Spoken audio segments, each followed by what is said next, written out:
Pour l'actualité, alors il y a Instagram. J'aurais envie de dire par le journal, après l'information elle arrive en général par les réseaux sociaux, donc Instagram, etc. Je pense que je me fie plus à mes émotions qu'à ma pensée critique pour me renseigner sur l'actualité. Honnêtement, j'avoue, je m'informe pas vraiment, mais du coup, c'est un peu l'information qui vient à moi. Quand je vois une information qui m'intéresse sur Instagram, je vais la vérifier sur des journaux comme Le Monde ou Mediapart, des choses comme ça. Hugo Décrypte. Enfin, je vais donner un exemple précis du coup, mais Hugo Décrypte. C'est pratique pour avoir un résumé des grosses actualités politiques. Après, vu que je sais jamais si c'est forcément vrai ou si c'est faux, il y a certains comptes qui en parlent, on sait que c'est des vraies informations.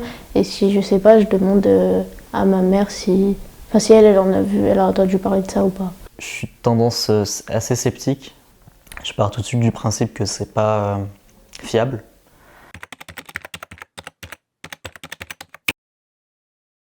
Je poste des petites stories de ma vie.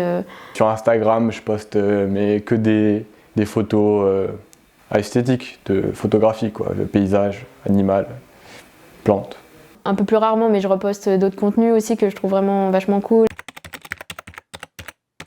Moi, je regarde beaucoup des vlogs.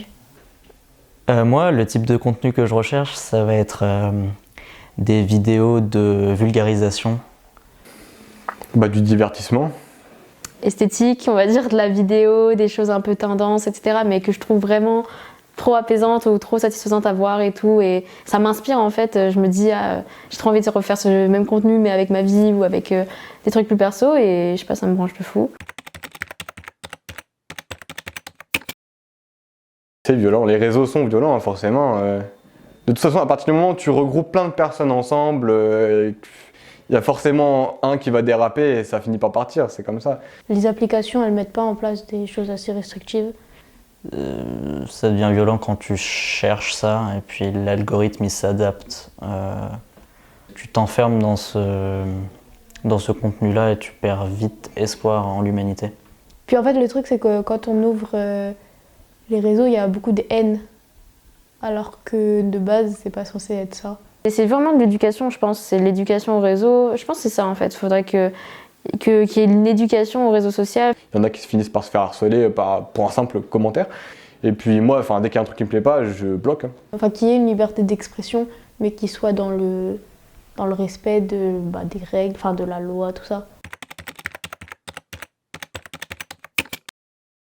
Oui, en quelque sorte, parce que tout est mis en avant. Après, ça dépend ce qu'on entend par démocratique.